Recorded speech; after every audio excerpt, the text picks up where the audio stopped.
Heavy metal My rock. global mind.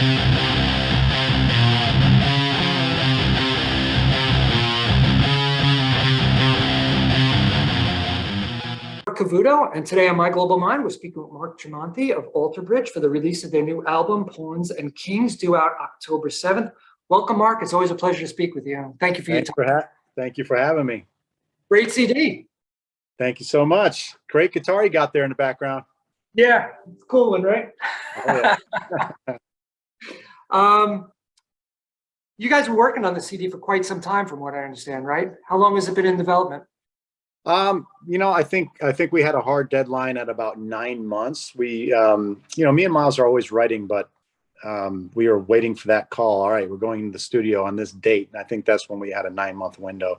And I think both me and Miles were like, no, it's too soon. It's too soon. We gotta, we both go into panic mode, and then we just kind of write around the clock. And then, sometimes it's good. It makes you work harder. Yeah. Are you better in that environment of like that pressure, or if you gave you too much time, you wouldn't have anything ready? No, I would, when I have a lot of time, I like to really dive in every nook and cranny of every song. When I'm rushed, I like to write lots of stuff and kind of leave it a little looser, but yeah. It depends. Sometimes you capture that lightning in a bottle when you got to write in a quicker style. I like this CD a lot. I think it's one of my favorites. I've only had it for 24 hours, but I think it's great. Awesome. Thank you so much. Is there a certain expectation that this CD has to be better than its predecessor when you're working on it? Yeah, I think that's kind of the only goal you ever have as a writer is get better. If you're not getting better, you're getting worse, So it's and sometimes better for an artist is just different, We don't want to just repeat the same Blackbird record over and over again. We want to add new tastes and sounds. So, for us, better is just to keep on challenging ourselves. What stood out to me, I've listened to it about 10 times, the guitar tones and the production around them. It's crystal clear. You could hear everything. Is that Elvis's magic, or is that your guitar settings? No, I think it's a combination of Elvis's magic, Miles and I's playing, and then parts. And I think one of the main reasons why it would sound different than any other record we've done is we specifically all planned on stripping this record back.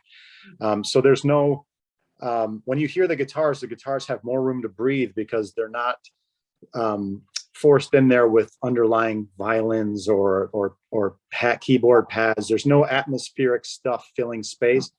So you're just hearing the band with all the space in the world. Because if you start doing a 60 track song, all that frequency range just starts squishing in. So with this, it's more stripped down, where everything has much more space. Oh, that's pretty interesting. I got to pay more attention to that on the rest of it. Yeah, I got to check it out. Do you have a philosophy for setting your amps and getting that tone that you want right out of the gate when you're in the studio? It's studio wise. One thing is less is more when it comes to gain, because you're going to be, me and Miles will both double our guitars, so we can pan it left and right. So what you're hearing are four distorted guitars or clean guitars at any given moment.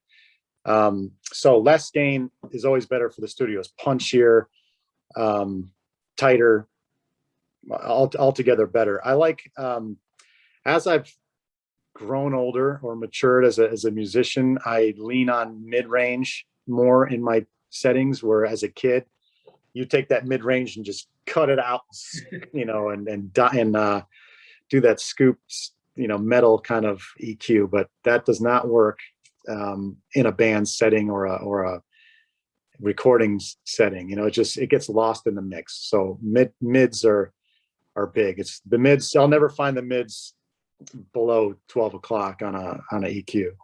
I remember doing that when I was a kid in the bedroom. It sounded cool on the little practice amp next to you. Oh, absolutely. And then you get with a band and you're like, why can't I hear myself? Yeah, so true. Yeah, that's why I think I'm deaf, or going deaf in the right ear, because I was always up against the Marshall amp trying to listen. It's like I can't hear myself over everything. Oh yeah, absolutely. Paying the price for that now. You're a very talented guitar player. Was there any unique techniques that you came up with for this album that helped you start a song? More of kind of inspirations for like taking a delay pedal, like The Last Man Standing. I took a delay pedal and I wanted to have a really strong slap back, kind of like almost like White Snake Still of the Night bridge, kind of kind of a deal. So I broke out, turned on a clean tone and tried to write a part based on an effect. And I had never done that before, so that was a cool, different thing to do. And then, like in Sin After Sin, I wanted to break out my octave pedal and write the slowest, slimiest riff I could come up with. And that song was all built upon just wanting to be slow and heavy and just dark and gloomy. And sometimes that's my favorite kind of music. I like uplifting stuff, but I also like dark, sludgy stuff. So that's my like Sabbath stuff. Yeah. So that's the doomy Sabbath style part of my playing on this record. So, but I'm always with every record I do, there's always a race to the finish line. Once I get the songwriting bulk of the songwriting done, I try to race around YouTube or albums or my past, looking into anything I can drum up to learn. So when I play solos on the record, I've got some new parts and phrases to throw out the solos. That's great. You also sing on one of the albums, one of the songs, Stay. Mm-hmm. I think you did a tremendous job on that. I love that song. Thank you. Tell me about how that came about. So that song, I wrote the chorus first. It was, I think it was one of those moments where I heard something in the background that didn't go to a certain key change. I was like, man, it would have been great if it did this. And I think I was watching like a Disney movie or something. And and I heard this chord progression in my head, and I changed to what I would want that chord progression to go. And then I wrote a melody over it, and that became the chorus to the song. And then I had that sitting around for a while. And then when I wrote the verse, I'm like, all right, I'm on something here. I think the verse I like better than the chorus. And I think it came together.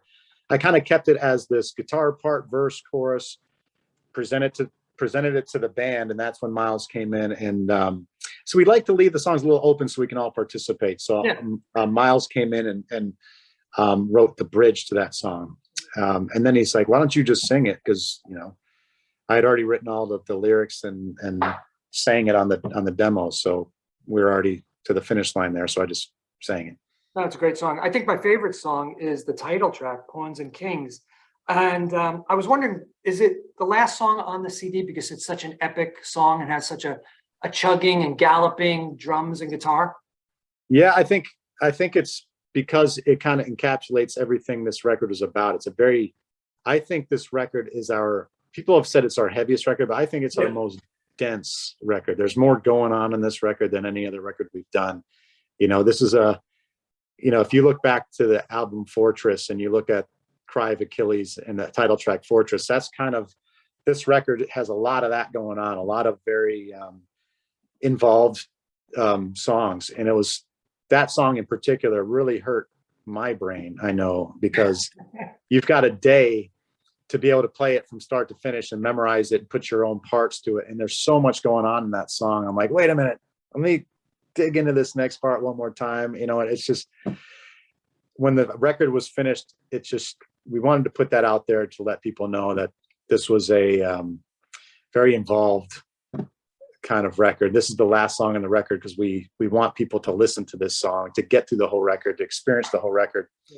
And if it's the title track of a record, you're not going to have somebody casually listen to the first 4 songs and not at least listen to that song. So, and I think it's got one of the best choruses on the record. It's going to be a lot of fun to play live. Is it your favorite? It's one of them for sure. I think it's one of the top 3 on the record. Yeah, I loved it. Tell me I love the artwork on this album. I think it's really intriguing and eye-catching. How does it tie into the song? So the Pawns and Kings artwork, me and Miles kind of sat down with my brother who does all our artwork and said, let's take this. We showed him all kinds of imagery that we were thinking of together on a few-hour call, and then he would turn in artwork and it would go kind of back and forth. But we didn't want it to be so obvious as it was a chessboard, but we did find, I found this really cool image of a crown that looked like it was almost a weapon. It was like this long spikes on it and blood dripping off, kind of like this deadly looking crown. And we wanted to we took that, just, the pawn and the king are the two central things of the artwork, but then we also had the bridge behind it. Yeah. The bridge behind it has a little date on it, which is the conception of the band, the first day the band got together. And then the other side of the bridge was the day that this record came out. So it kind of shows the voyage or the journey the band's been on. And, I think at first there was vines running up through the, instead of the serpent, and Miles was like, hey, why don't we make that a serpent, and show the evil and this fight for power and this struggle. Because I think that's one of the original sins is man's desire for power and control and all those things. So that was good symbolism there. And I think the bridge initially was wings, visually, because we wanted to fill that space. But I think we were both like, you know what, we've done the wings on Blackbird. A lot of bands do wings. You see every other person with wing tattoos, and wings are awesome. They look awesome, and they've been used a lot for a reason, because they're awesome visually. But we decided to fill that same space with the bridge, because it kind of fills that same visual. I never picked up on the altar bridge and the bridge in the background. I just got caught up in the colors and the dichotomy of the light and the dark, the shading. I thought that was really sharp and very eye-catching.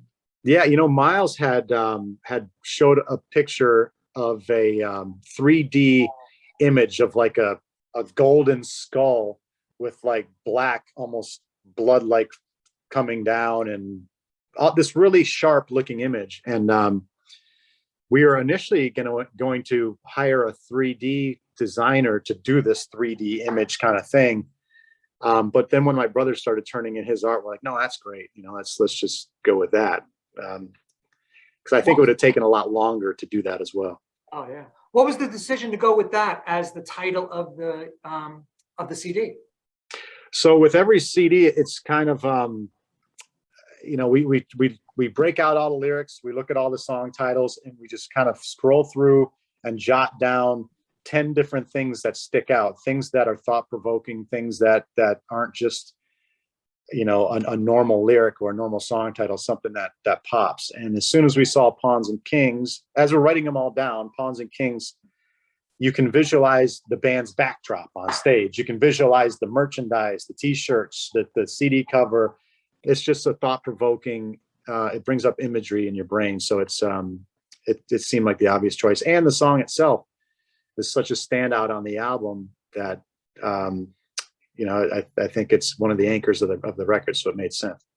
I like the fact, like I mentioned, was the dark and the light, and that's kind of the history of your songs. Everything always starts off dark, but ends up in the light and for the good.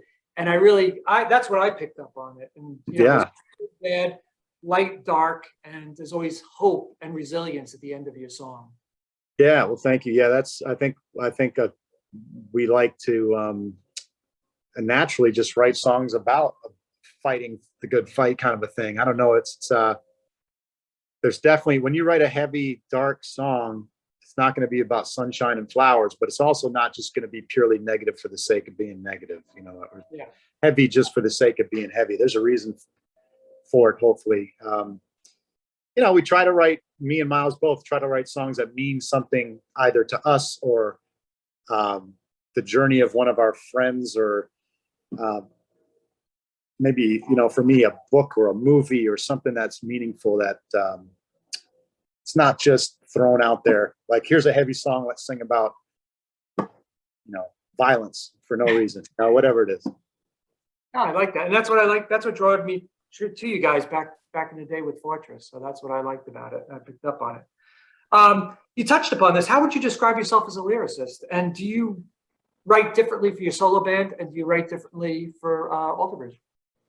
No, I mean, lyrics are always just trying to capture that moment by accident. It's capturing lightning in a bottle, just like melodies and guitar parts. When I write, I've got a method of writing lyrics. I will I do guitar clinics where I teach people how I write songs, and lyrics are part of that. And I tell people, um, when you're writing a melody, make sure you're recording it as you're writing it. And what I do is I sing in my falsetto.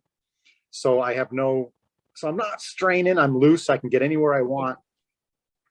And I just spit words out as I go. And I'll do that for like 10 minutes straight on the same melody. And then the next day I'll go back through what I had done, and you'll see words pop in spots. The song will kind of, the subject matter will kind of present itself with whatever mood you're in. So they'll say, oh, that said this. Okay, that said this. These two words work together. Let's build something around it.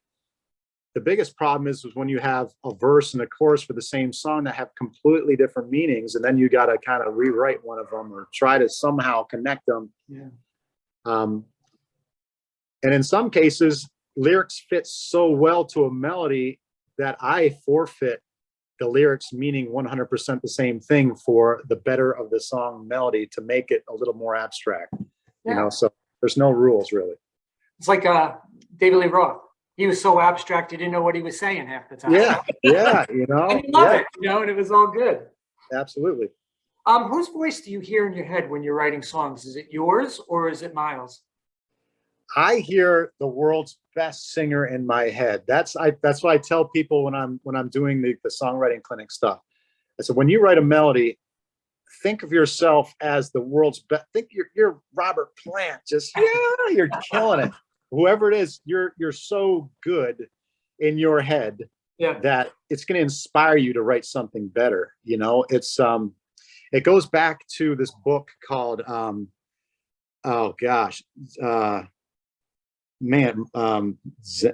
and the Art of Guitar or Writing, or I forget what it is. I read this book, but anyways, the premise of it was, when you're about to take a solo or improvise a part, every note you play, you've got to believe in it. No matter if it's sour or great, you've got to believe in every single note, because as soon as you start doubting yourself, you're going to start falling apart. But if you just take whatever note it is and absolutely love it, you're going to play better. You're going to do better. So the point is, when I picture a singer in my head, it's Pavarotti, or it's Frank Sinatra, or it's Miles Kennedy, or it's whatever suits that song in the best way. Well, that's great. You're going to be going out on a 4-month tour in 2023 with Wolfgang. Yeah. So is this one of your longest tours that you've ever been out on? 4 months, pretty solid, packed. No. I mean, we've done a lot of touring. This, when we go out in November, it's going to be for 5 weeks. No, 5 or 6 weeks. I think we leave the last week of October for rehearsals. We start November 1st. We end December 12th, but then I stay there to do a Sinatra show 3 days later. Okay. And then fly home for the holidays. And then we go on 2 US tours with a 3-week break in between. So those will probably be 5-week tours, 3-week break, 5-week tour. Then we'll probably take a month off, then come back to Europe next summer. I don't think that's announced, but I'm sure that's what our plan is. And then we've already talked about doing a 3rd US run. I want to get to places like, we've never been to Israel. I'd like to get the band to Greece. Places that I've gotten to play in the Tremonti band, like Greece was just, we played a festival with Iron Maiden, and it was one of the best shows I've ever done. The crowd had never seen us before, and it looked like 60,000 people just going absolutely nuts. So we got to get Alter Bridge there. Miles said Israel is outstanding. He went there with Slash, so I want to get there. But we'll tour through at least the end of next year with this record. That's tremendous. I can't wait. I think you're going to be in the New York, New Jersey area in February, so I'll be out there to see you guys in February. Yeah, so I'm looking forward to that. You touched upon this earlier, and you even mentioned it in 2020 when we talked about Walk the Sky. You said you'd like to do live recordings, and because it's important to capture the guitarist doing his thing. When you go out and play all these songs live, do you reassess how you play them for each song and each tour so that they sound better or they're improved or enhanced in some way? Yeah, it's funny you say that. I just on this last Tremonti tour, I took a couple solos that, you record in the studio, you put together a outline of a solo, and then you do some improvising, and then you stick to the plot as much as you can. And once you get on tour, you're like, yeah, this solo feels good under my fingers, except for this one damn little lick that always is, you just want to flow. And sometimes when you have to focus too much on something that's barred in a weird way or just doesn't pick quite right, then I kind of get in there. I'm like, how else could I play this? And I'll play the same notes, so the person in a crowd wouldn't know the difference. But me, I'm maybe sliding a note instead of hammering it on, or pulling off instead of picking, doing something that makes it flow better. Because you don't have that time when you're writing and going into the studio. You have a limited time, but when you're on tour, you can sit there all day long and be like, this is a pain in the ass. Let me make it flow easier. Is this album going to be easier? Songs to play off of this album going to be easier because it's not chock full of like the 60 tracks, like you said, and doubled and tripled, and it's just easier? It's definitely not an easy record to play. It's going to be, I'm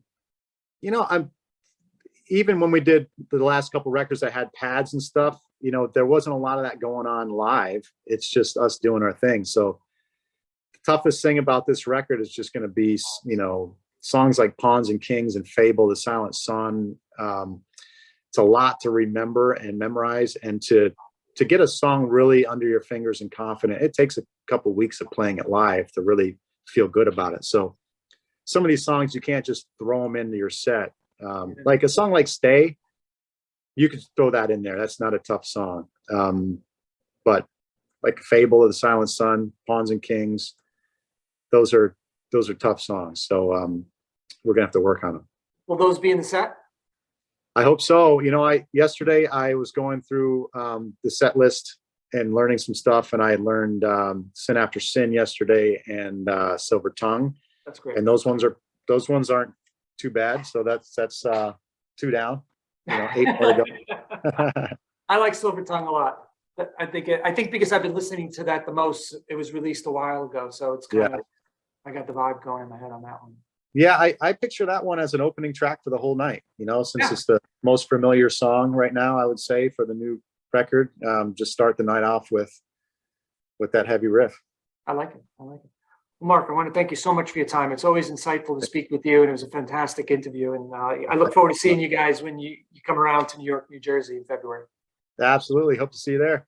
Definitely, you will. You will. Take it easy, Mark. Have a great day. Yeah, you too. Bye-bye.